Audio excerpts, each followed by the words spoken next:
Welcome to Martial Arts World Radio. I'm your host, Joseph Clark. We have 4 interviews this episode, 2 MMA and 2 traditional martial artists who are both active in martial arts cinema. We will be speaking to UFC fighter Max Griffin, Bellator fighter Satoshi Ishii, martial arts filmmaker and practitioner Art Camacho, and Kung Fu master and co-star of the Kung Fu television series and trainer to David Carradine, Rob Moses. Be sure to check out our website at www.mawradio.com for the advertisement for the ultimate destination for martial arts and MMA Expo, which is taking place January 27th, 28th, and 29th at the Tropicana Casino Hotel in Atlantic City. You can also Google the ultimate destination for martial arts and MMA Expo for more details. This week's inspirational quote is from Lyoto Machida and goes as follows: "Sometimes everything is going to be dark in your life, but it doesn't matter. You have to walk and believe that you can find the light." Lyoto Machida. Hi, I'm Don the Dragon Wilson, and you're listening to Joseph Clark at Martial Arts World Radio. Max Griffin is a welterweight fighter in the UFC fighting out of Sacramento, California, with a record of 13 wins and 3 losses. He began martial arts at a young age, and as you will hear, he has more than earned his stripes as a fighter. Listen carefully as he imparts some invaluable wisdom in the following interview. Max Griffin, welcome to Martial Arts World Radio. Thanks for having me. How you doing? Max, what originally attracted you to mixed martial arts? Well, when I was a kid, I have a background in martial arts as a child. Got my black belt, was in Bok Fu and other things. And as I grew older, I used to watch UFC on TV. You know, like, wow, what's that? It's like the purest form of combat. I remember watching like blood sport and stuff with my dad, and you know, different kind of things, and really interested me. It's like real life blood sport. So I got into it, and here I am. Max, please share with us your martial arts journey, because you started training quite early in life. Yeah, I started when I was 4. It's called Bok Fu. It's like a white tiger kung fu kind of adaptation, but it's really a mix of a lot of different things: taekwondo, karate, kung fu, judo, Japanese jiu-jitsu. It's a bunch of things mixed in one, because not everything works all the time, right? I mean, it looks cool, but to apply certain techniques don't work in real application. So Bok Fu is kind of a mixture of the things that work. So, like, you know, life-like application, and that's what I've done from about 4 to 13. I went to like the World Championships a few times. It was my life. I even was supposed to go to the Olympics, but since it's every 4 years, I was at the tail end of my training. And you know, when I got to high school, I was growing up, turned into a teenager, like, oh, I'm not gonna do karate. You know, too cool for that. And the Olympics was like 4 years. It was like 3 years, you know, later in my life, so I just hung it up. Max, was your dad a martial artist? No, but he took me, you know, when I was a kid. It was like our thing, you know. It sounds like you were quite dedicated for someone so young, though. Yeah, so I think now it helps me a lot to focus and make it happen. Discipline's real strong. Did you fight as an amateur, Max, or did you go right into the professionals? So I've had about 30, 40 amateur fights, and did really well, you know. We did like a lot of even like sports, jiu-jitsu, pancration fights, all kinds of fights, kickboxing. I'm an amateur kickboxer. I'm always the Ultimate Real Combat welterweight champion. That's like the biggest show as an amateur in the United States. But I feel like you need to be amateur, you know, get your feet wet, see what it's like. Don't just go into the pro. And I mean, people have success in that, but... Now, be honest, do you have a favorite martial arts film? I'd say probably Bloodsport, maybe Kickboxer. Who was your favorite martial artist from the golden era? I thought Bruce Lee was pretty bad. I liked a lot of Jackie Chan. I remember watching those, a ton of those. You know, Rumble in the Bronx. He did all his own stunts. I was playing to him. Jet Li. even now, Ong Bak, Tony Jaa, they're badass, man. It's like a lot of good guys. Yeah, I have to agree. Tony Jaa is a really entertaining fighter to see in cinema, and to see Muay Thai choreographed for cinema, that's really impressive as well. Oh yeah, it's all real too. It's stuff that can really happen to people. Max, do you have a favorite MMA fighter? Myself, I mean, there's people that like Bones Jones, who I think is the greatest. I mean, that's who I'd want to see. That's why I haven't met that I want to meet. But myself, personally. And that's an honest answer. Max, would you take us back to your first ever amateur MMA fight? Walk us through that experience. What was going through your heart? What was going through your minds, your mind, the nerves? Walk us through that, would you please? I had to drive all the way up in Oregon because back in the day when I was fighting amateur, they didn't have amateur fighting in California, like legally. So we had to go, to Reno, Nevada, Oregon, travel around. And they set me up with this guy, Jeremy Hunter. I want to say he was 3-0, 3 knockouts with 1 punch. Each punch, like he threw 3 strikes in those 3 fights. He threw 1 punch, knocked the guy out 3 times. So he was like the hometown hero. It was Emerald City Fight Series or something. Anyway, we drove up with my coach, trainer, Justin Ewan, some other guys, rode up there in the truck. It's like an 8-hour drive. Yeah. Right there. Springfield, Oregon. It's real rural out there, real rural. And, I fought. It was real racist up there, I'll tell you that. Oh, no. Oh, yeah. Kill that N-word, Oh, man. Yeah. And I went in there and knocked that fool out in like 30 seconds. Wow, that crowd must have really loved you then. Yeah, there was mixed emotions in that crowd, Well, that would be my next question about the crowd's emotions. Did you, in fact, win the crowd? Did you get their respect from knocking him out? Yeah, I won some of them. The ones that weren't all the way racist. Max, walk us through your first UFC bout. What was that like? Man, I'll tell you what, that was it was like a dream, honestly. It was a dream that happened. It's a dream that really happened. I mean, I've been wanting to get signed since I was a kid, So to finally be called up, and it was surreal, All this stuff happened around you, meeting all these people, signing all this stuff, and sure. And it's, people don't know how, to me it was overwhelming, And it was, my performance showed, I didn't do anything right. I was just, it was a dream. I remember even when I was in there, like, looking at it like third person. Like, even when they called my name, Bruce Buffer was out there just looking like, Bruce Buffer is saying my name. You know what I mean? It was, I was like, not in the moment, It was surreal. Even seeing him jump and say my name, I'm like, this is like really happening. It's like, I was just overwhelmed by like emotion, But, I lost, I learned, went out on my shield. I learned, it taught me a lot about being in the moment. I talked to Cerrone a little bit in the back after, and, it is what it is. I'm thankful I am in the UFC, had a tough fight, but I learned you have to be focused, and I learned a lot. I've grown leaps and bounds since that fight, and I think my last fight proved it, Max, did you experience any self-doubt, or did you feel confidently that you deserved to be there?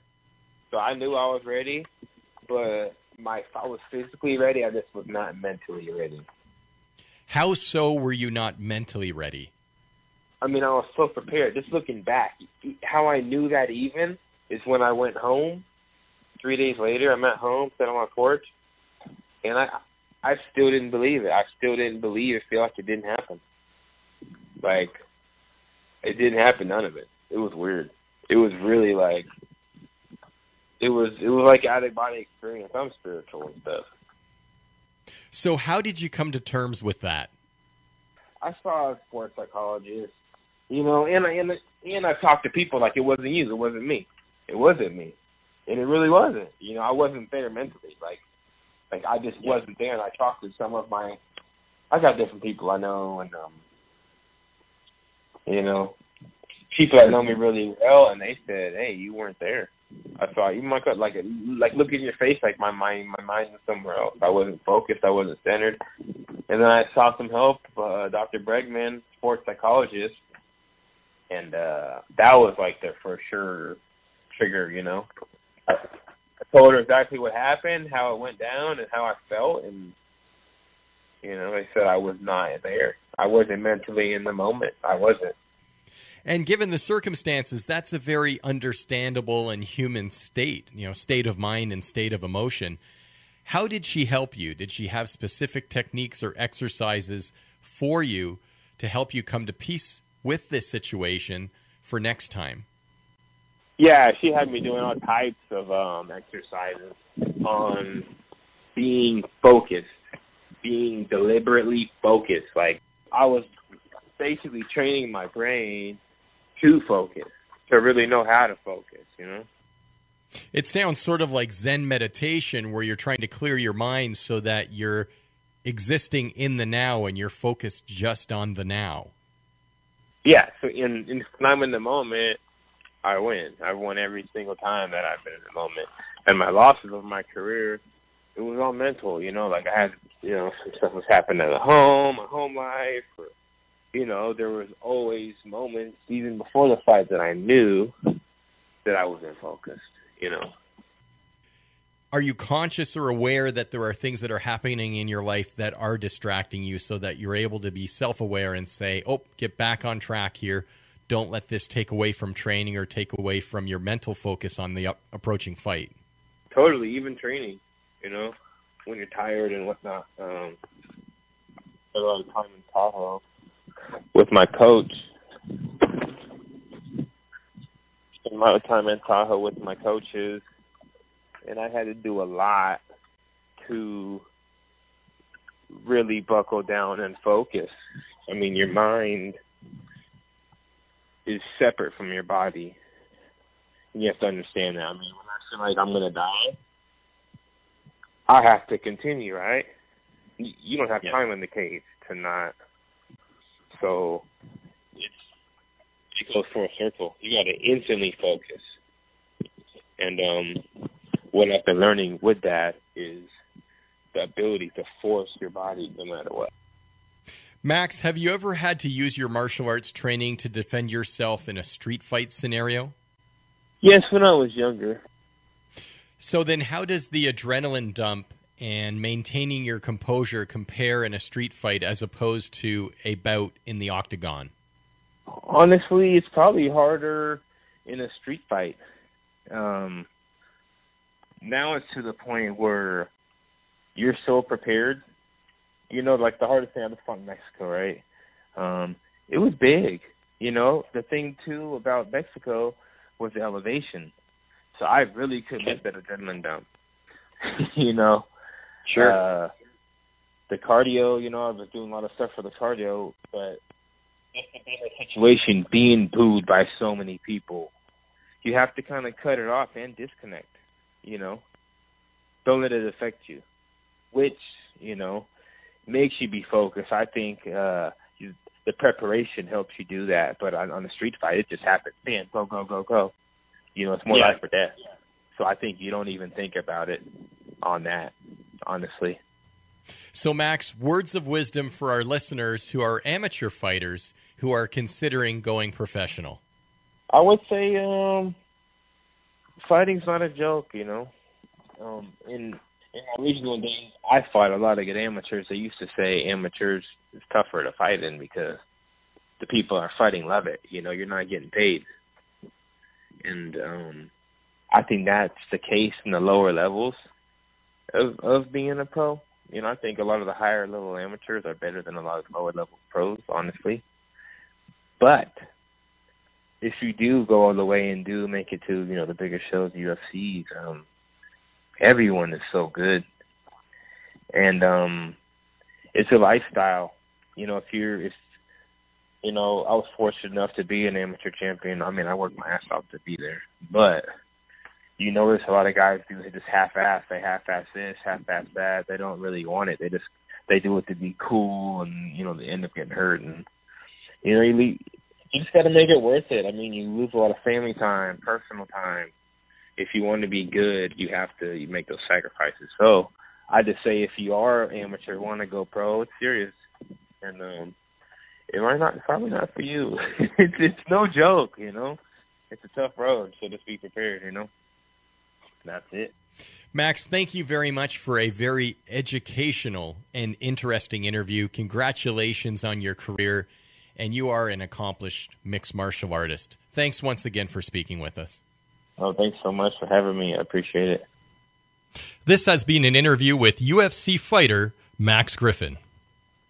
Hi, I'm Bob Wall, a World Full Contact Karate Champion, and I'm the co-star of Enter the Dragon. You're listening to Martial Arts World Radio with Joseph Clark. Satoshi Ishii is a heavyweight fighter in Bellator, fighting out of Osaka, Japan. It takes a lot of guts to do an interview over the phone with a member of the media whom you've never met in person at the best of times, but especially when it is in a language other than your own, and he did really well. I had an opportunity to exchange a few brief questions with Satoshi recently. Satoshi, thank you very much for taking the time to speak with us today. No problem. Satoshi, please share with us what your training regimen is like in preparation for an approaching fight. Twice a week, I work on physical, CrossFit, lift weight, and 5 times a week, sparring. Twice a week, more technique. And what are the most challenging aspects of training and preparation for you? Every day I challenge, new technique or new things. And do you have a base or foundation style that you consider your main martial art? My base is judo, of course, striking, kickboxing, and also grappling. But the base is judo.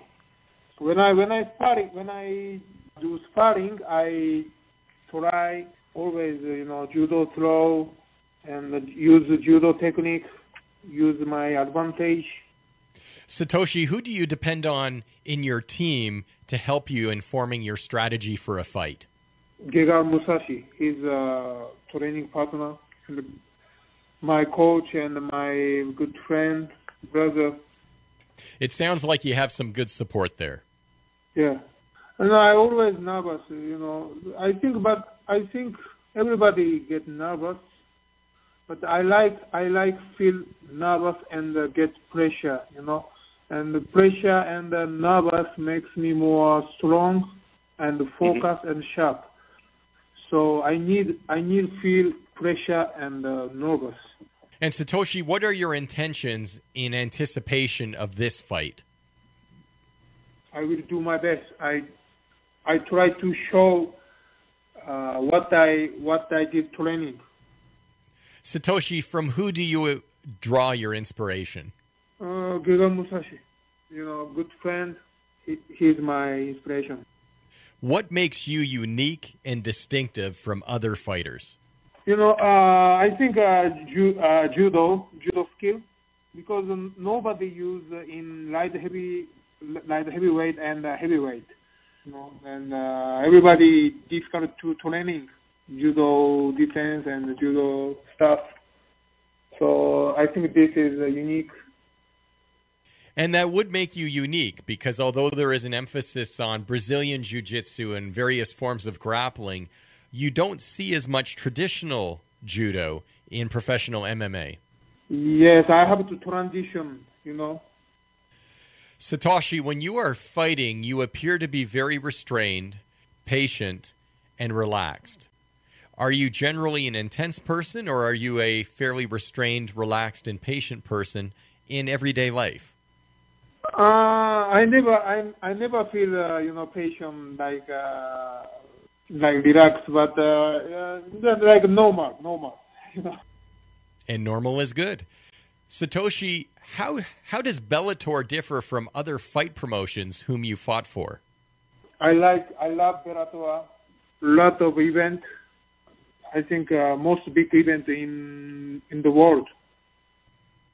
Satoshi, when you're not training, how do you like to occupy your time? Well, I'm boring guy, so watch movies, listen music, taking pictures, and drinking wine. That's it. Satoshi, that doesn't sound boring at all. In fact, it sounds like a great way to pass some time. Yeah, I think so. And Satoshi, what goals do you envision for yourself? What goals have you set your sights on for the future? I wanna become a champion. I wanna get the Bellator belt. Satoshi, on behalf of everybody at Martial Arts World Radio, thank you for taking the time to speak with us, and we wish you all the very best on your approaching fight. Thank you. You have been listening to an interview with Bellator fighter Satoshi Ishii. This is Martial Arts World Radio. This is UFC fighter Jason Sago. You are now listening to Martial Arts World Radio with Joseph Clark. For those of you listening to Martial Arts World Radio while on your phones, tablets, or laptops, be sure to check out www.bobwallworldblackbelt.com, the world's foremost martial arts online community. Art Camacho is an accomplished martial artist who graduated from cinema, stunt, and fight coordinator to producer and director. He has worked as a stunt coordinator and actor on over 60 action films, and he has over 40 writing, directing, and producing credits to his name. In fact, he has worked with Steven Seagal, Benny the Jet Urquidez, Don the Dragon Wilson, to name but a few. He's been featured on the cover and inside magazines such as Black Belt Magazine, Inside Kung Fu, and Karate International, to name a few. And he is an inductee into the Martial Arts History Museum Hall of Fame. Art, welcome to Martial Arts World Radio. Oh, thank you. It's really a big honor for me to be on your show, brother. Appreciate it. Art, let's begin with your film work, because you are a martial artist who is a successful choreographer and fight coordinator, producer, director. Please elaborate on your film career. Yeah, I started out pretty much doing martial arts in films, being the fall guy. And the funny story behind that is my Sifu is Eric Lee, Kung Fu great Eric Lee. I got a call out of the blue one day, and he says, "Hey, Art, do you want to do a film, get $50? And I thought, cool. I thought I had to pay $50. I didn't understand, but I said, okay, cool. I'll go out there and pay $50 and get my butt kicked in the movie. And I go down to the set, and I didn't know that you wear elbow pads and knee pads and all that stuff. So we did this film, and I was flying everywhere. Hitting the ground, walls, you name it. It was fun. It was like, to me, it's a kid in a candy store. And in one situation, this martial artist, who will remain nameless, he kicked me in the chest. I went flying back, which was fine. Take number 2, the kick went a little higher. Cut, go again. Take number 3, he actually raised the kick so high that it hit me solid on the throat. And what happened there was that I already had timed it so well that by the time that impact went on my throat, I literally went like maybe 3-4 feet flying backwards and landed solid on the floor. And in my head, when you're doing these films, until you hear cut, you pretty much stay on the floor. You stay, you're dead for all intents and purposes. And what happened is I'm there on the floor, and in my head I'm thinking, oh shoot, you know what? I must have missed the timing. I screwed the guy's kick up. In my head I'm thinking I screwed my whole career, my first movie, and I'm fired. And nobody else cut. And I'm lying there with my eyes closed thinking, I'm fired, they're going to yell at me. And I open one eye, and I look up, and there's like 4 or 5 people standing over me. And I go, guys, I'm sorry. They go, sorry, we thought you were dead. Because they saw me get kicked in the throat and just stay there solid on the ground. So they thought I was unconscious, and I was thinking I was fired. So So the director said, let's bring that Mexican back again. I like him. And literally, from then on in, I was getting calls, once a week, twice a week. How about coming in this film, that film? Because I was really, as a kid, I used to be a big Bruce Lee freak, and I was actually pretty good, and I am pretty good at stunt fighting. And so that evolved into choreography, fight choreography. And then everything was evolutionary, because the bottom line is that when you're doing these films, especially the independent movies, the bottom line, you have to be not good, you have to be great and efficient and fast, because time is money. And so I really prepared myself. I started studying cameras. I started studying, lighting and angles and stuff like that to help me prepare. So every time I'd go to a set as a stuntman, I would kind of, you work out the choreography and you work out the gags and everything. And then what I would do a lot of times is stand behind the camera, always watching what the camera was watching. Not what I was seeing as a martial artist, but what the camera was watching. And that's what eventually led me to directing. And then, then by happenstance, different circumstances led me to writing and eventually producing these films. What a great story. Art, would you please fill us in on some of the highlights of your action and martial arts film resume and some of the other stars that you've worked with throughout your film career? One of my compadres, my brother-in-arms is Don the Dragon Wilson. Him and I have done so many films. I've directed him in 4 features, and I think I've choreographed like 25 of his movies. And it's really fun, because it's like working with again, he is a friend and he's family to me. So when we go and work together, it's like fun. It's vacation. It isn't work anymore. And another, a lot of people. I mean, the list goes on endless. I mean, Cynthia Rothrock, Richard Norton, Benny the Jet. I learned a lot from him. I worked with him years ago. I learned so much from him. He's so cerebral and so calm. I mean, there's so much chaos all around you, and Benny will be right there, just so centered, and it's amazing. And one of the highlights, I think, in my career was working with Steven Seagal. I got a call out of the blue with this producer I hadn't seen in years, and he asked me, he says, "Hey, Art, do you want to work with Steven Seagal?" And at first I was like, wow, this is cool, absolutely. And then he goes, "Well, you're going to be in Germany for 3 months." And then I thought, well, I hate traveling, so I had to think about it. And the funny thing was that on that film is that initially they wanted me to read with the director to be the fight choreographer for this movie called Half Past Dead. And I met with the director, and he wanted more of that the Chinese Hong Kong style with the cable work and all that stuff. And I've done it, and I can do it, but that's not my forte. Mine's more Western style fighting. And so we met. Everything went well. And they called me up, like a week later. They said, "Hey, Art, we talked to a lot of people, and, he had talked to Donnie Yen and some of the big boys." And I'm thinking, wow. I said, "Hire those guys. Those guys are phenomenal." And they said, "Well, we did hire Yin Yin Yong, which is, a guy from Hong Kong, but we still want you on the film." And I'm thinking in my head, why? I mean, you got a phenomenal, choreographer that is in sync with the director, and you got a stunt coordinator. But they felt more comfortable. This came from Sony. They felt more comfortable having me kind of oversee everything, work with each one of those departments to kind of oversee it, because of the director. This was his first time, not his first time, I think it was like the second or third big film. And so there I was, going to Germany and with Steven Seagal, and that was such a highlight in my life. I still, to this day, because I was, I told you earlier when we spoke, I'm still, as long as I've been doing this, I'm a kid in a candy store. Art, what inspired you to become a martial artist in the first place?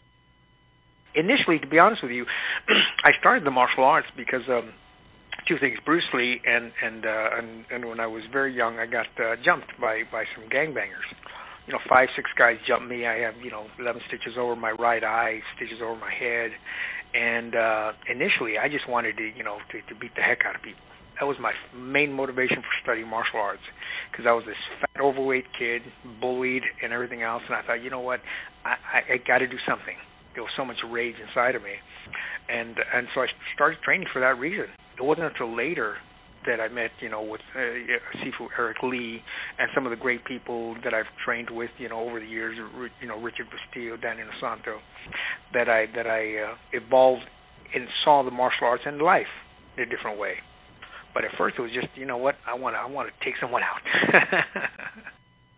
Now, Art, I can't help but feel that there's something deeper under the surface here, something that really was motivating you at a point in your life that was very crucial for you to get into martial arts. One thing that that I carry, and again, I don't know if everyone's the same way. We probably are, so I can't, I don't feel bad about it. But I've always had a low self-esteem.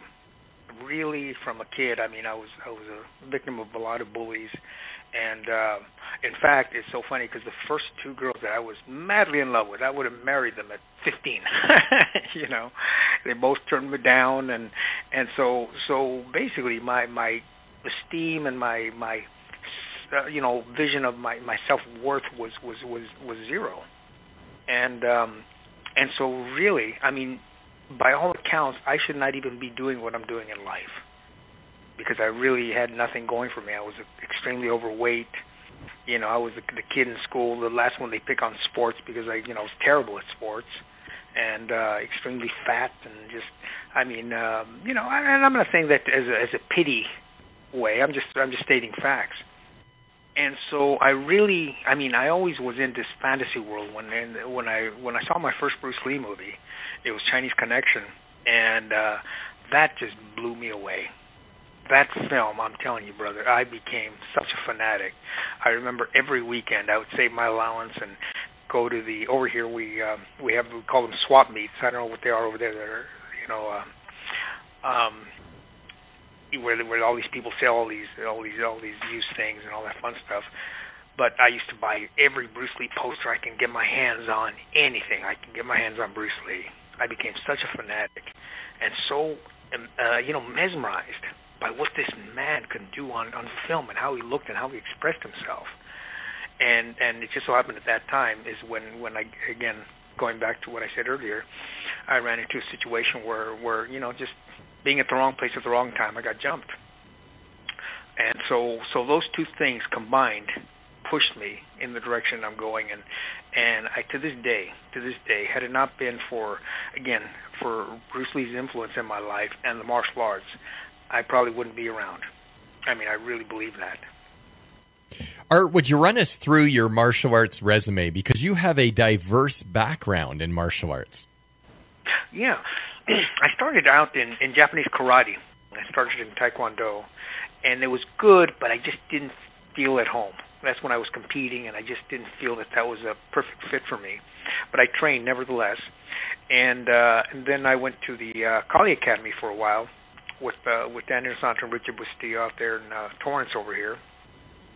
And at the same time, I went to a seminar with Sifu Eric Lee, and that is where it clicked with Eric Lee. It just clicked. Everything just kind of felt. This was I don't know how to describe it, but this was my home. And so that's when I started really training hard, and stayed with him. And I got my degree, my black belt under him. And then at the same time, I did amateur boxing, and it was fun. It was fun because I wanted to get the contact. I wanted to get the feeling of that. And so what I started doing is just feeling my way around the martial arts. And every time, going, as I progressed into movies, I'm always picking everyone's brain. I'm always, whether it's Kung Fu San Soo, when I work with Gerald Okamura, or kickboxing with Don Wilson, or even with Steven Seagal, learning a little bit of Aikido. I'm trying to, I see the martial arts as such a broad spectrum, and there's room for everything. I think everything has an element of truth in it, and everything, whether it's karate, kung fu, and that's what I started doing with my life. I started applying the martial arts thinking, the martial arts philosophy to my life, and basically, as we spoke earlier, I really do believe martial arts is life, and life is martial arts.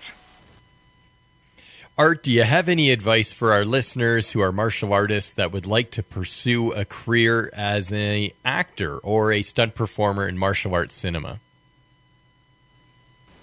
I think the most important thing is to train.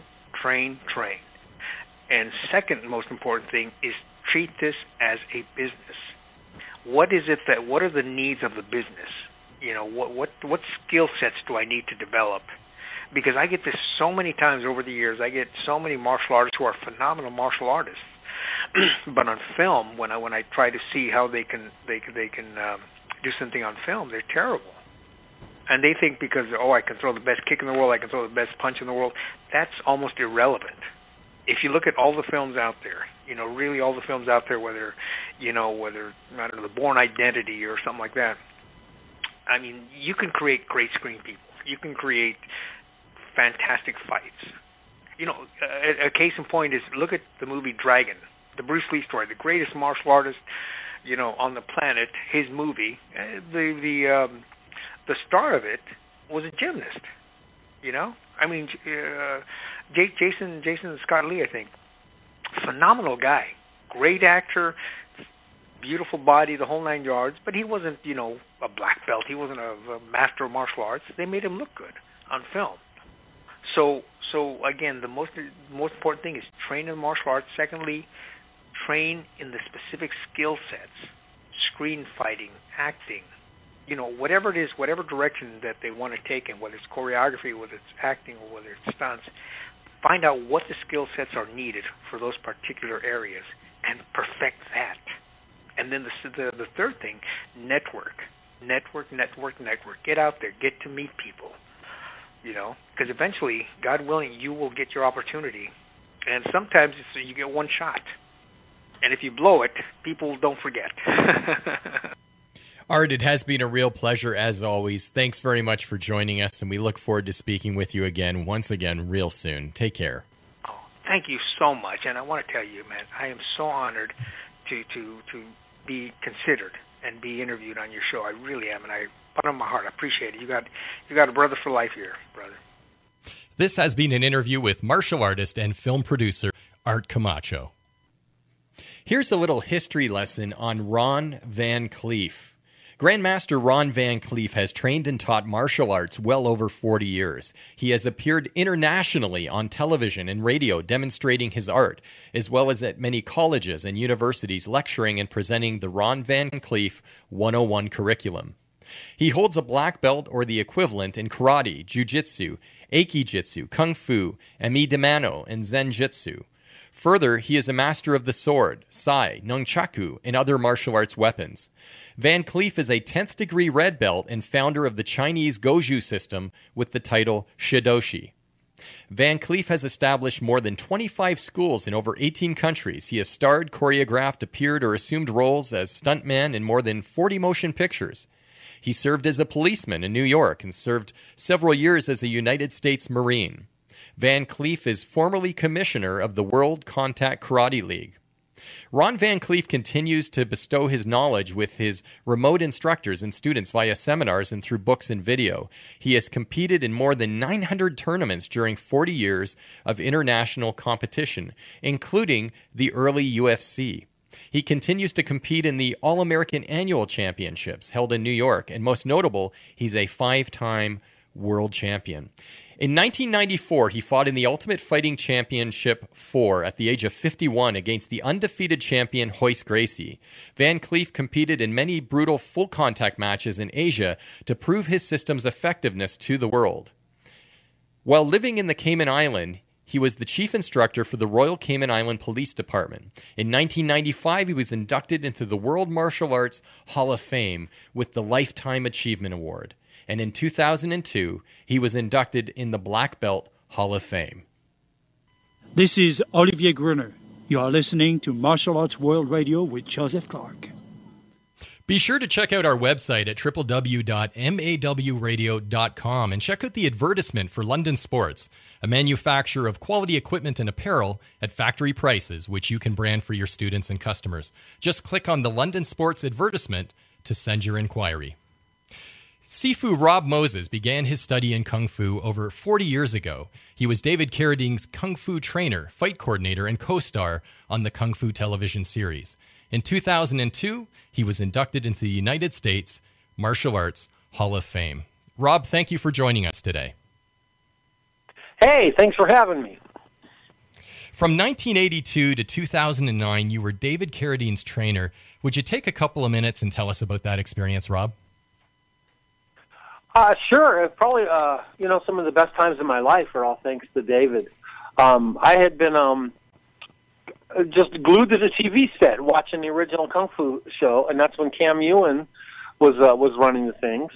And shortly after I got out of high school, which was around 76, I had been pretty much, I like to say brainwashed from watching that show so much. So I got a chance to sign up for Kung Fu, and just fate took me into Camuan's school. And so after about 3 years or so into it, that's around when Lone Wolf McQuaid, the opportunity to train David for that. So I had been doing Kung Fu. I hit it hard right in the beginning. I was doing about 8 hours a day. So that's how it began, was I got to start working with David to train him for Lone Wolf McQuaid after the original series had ended. And was David Carradine a legitimate martial artist? You know, David Carradine was one of the smartest human beings I've ever had the privilege to know, and he was an incredible athlete. One of those guys that could, like, throw rocks with his toes and stuff like that. Great song and dance man, and he hadn't had a lot of martial arts training prior to the original show, but, you know, when you spend that much time doing fights on film, you start to get good at it. His needs were specialized, to say the least, for how I needed to work with him as opposed to just your basic customer. Now, in the 1990s, you played Master Khan, a recurring role in Kung Fu, The Legend Continues. Please share that experience with us. You know, that was a lot of fun. I had already been hired up there, you know, just for the duration of the series, and as David's trainer. And they got me into Canada as a weapons expert, which was because I was, you know, skilled in the Shaolin weapons. And so coming in, a lot of it was, what are we going to do with this guy? You know what I mean? So there's so much training, and then there's so much time. You know, it's long days. Eventually, you know, I was willing to shave my head, so we started playing in extras in the background and all the temple scenes, the flashbacks would be there. And then towards the end of the first season, we were going to film an episode called Dragon's Wing, and there was another gentleman who was already in hair and makeup, and they're ready to go. And there was a glitch in the program, I'll say. And they were, what are we going to do? What are we going to do? This guy's walking, right? And the coordinator at the time was a gentleman named Mike Vendrell. And he just says, let's use Rob. And that particular episode was one, it was a take on the Magnificent Seven, which was, you know, like the Seven Samurai. So I had, for lack of a better term, James Coburn's part. They just threw me in on the cuff, and that's when they had to name me. And then from the rest of the series, I got to be that character, which was cool. Yeah, finally got a name. I hope that explained it. Oh, it did indeed. It did indeed. And so you were filming in Toronto, I believe, correct? Yeah. So yeah, it was wonderful. I'll tell you, you know, cold noses, warm hearts up there. I've got godkids up there now. That was quite possibly the best 4 years of my life. Some of the friends that I've made, I still am in contact with, and I get treated real well. What a wonderful city Toronto is. So, Rob, during the 4 years that you were working in the Kung Fu series up in Toronto, were you given the opportunity to frequent some of the Kung Fu clubs here and get to know people in the local community? Well, the fun thing was I really didn't have to. The closest people I got to was the Chow clan. You know, Mo Chow was the liaison to the show. And so his son Ian is also a Kung Fu master, and his brother Ho, who used to do a lot of work on the show. So they were kind of the first people to really treat me as family. But luckily, working on the show, most of the folks in the local schools all would come in to do extra work, or some of the events would, you know, I wound up meeting quite a bit of the different local schools and the local people, and you know, but the ones that are family, you know, it was like the Rupert Harvey with Golden Harmony, and then the you know, the Mo Chow Kung Fu School, which is also divided now into the Northern Leg Southern Fist School. So I'm still in pretty good standings with those folks over there. You were inducted into the Martial Arts Hall of Fame, and you also received the recognition of the Soki title, I believe, from the International Karate Schools of America. How do you feel about that? It's really an honor. You know, I feel real good about it. You know, I've always had the need to create. So looking at things a little different and upside down, backwards, and cross-referencing techniques brought me to discovering some ideas that I had called nine palms.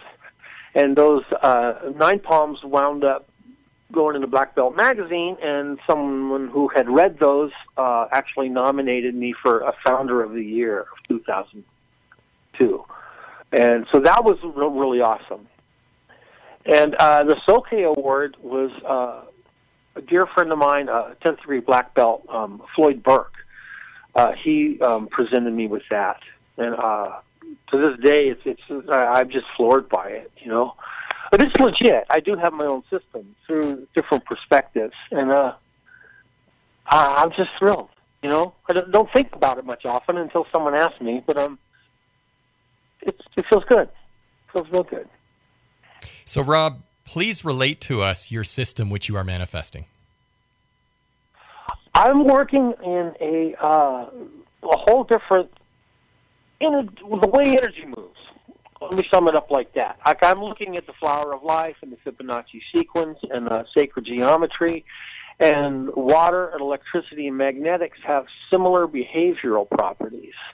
And I'm tapping into that form of movement now, which feels closer to flying or swimming. And I'm working with like divine code corridors. It sounds confusing, but it's actually just the water behavior, which is similar to what Bruce had said. Be like water.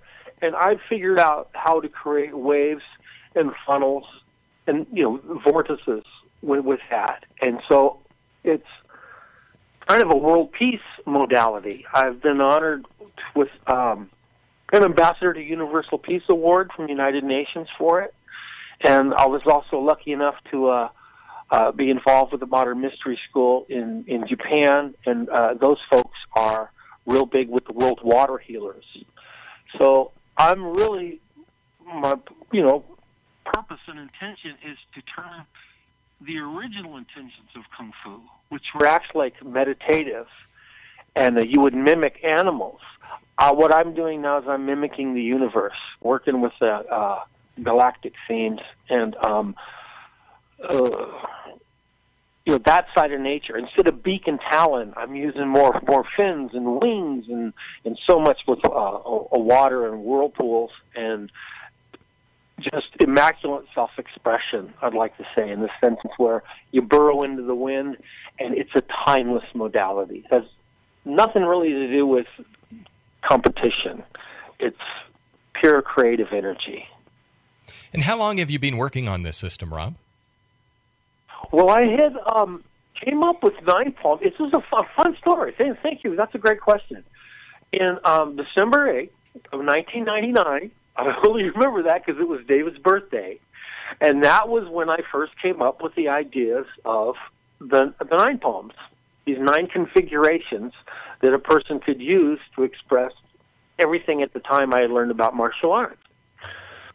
And after I had conjured up that way of thinking and moving, suddenly I started listening with my skin a lot more, as opposed to just getting hit or out of the way or doing all the martial stuff. The nine palms got me kind of more fascinated in just the moves, just moving. Really felt great. And that understanding of self led to more experiments. I started out with pieces of bent driftwood down at the beach, and I found certain shapes would not allow a person to be hostile, and it was more inquisitive. And I started finding this fascinating energy, and then I went ahead and had prototypes made. Now I'm working with what's turned out to be nature's golden spiral and the phi ratios. So I build these apparatuses, and I use them as personal guidance systems. And they help me to swirl like how seashells are. Instead of smattering and hitting things where your spirit and your soul kind of, everything's splashing, I'm pouring things and maneuvering through and actually like hitting wormhole continuums. I hate to sound too scientific-y, but it's so much fun. I mean, it is so much fun. And I really feel that, if we had world peace, this is what people would be doing. They actually spin faster than regular sticks of staff, and they have a way where you kind of burrow through the cosmos. Yeah. And all the movements are quite related to Ushiba's teachings. Rob, we're just at the top of the hour. The time goes by so quickly, so I hate to do this so abruptly, but I must sign off. I congratulate you on your accomplishments along the way of your journey, and thanks for including us in that journey today. Just fascinating. Would you be kind enough to mention my website or anything? Oh, please do. Yes, go right ahead. Oh, okay, well, I got two. One is seafoodrobmoses.com, and then it leads to goldenspiralwellness.com. goldenspiralwellness.com. Yeah, goldenspiralwellness.com. Thank you. No, thank you, Rob. This has been an interview with legendary martial artist Rob Moses.